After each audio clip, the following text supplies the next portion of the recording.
Today we'll write a Python program to print odd numbers from 1 to 100. We could just do for I in range 1 to 101.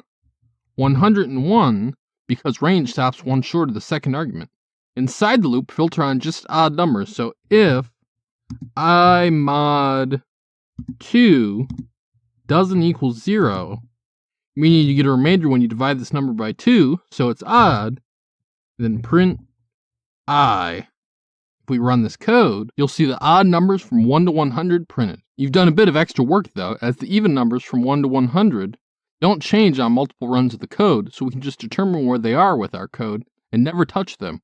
We already start at an odd number in 1 if we add a third argument to range of 2. This says advance by 2 between each number. With that, we never touch an even number, so we can remove the if and just unconditionally print I. If you run the code, you'll see the odd numbers from 1 to 100. This has been Jakubication. Like and subscribe to learn more.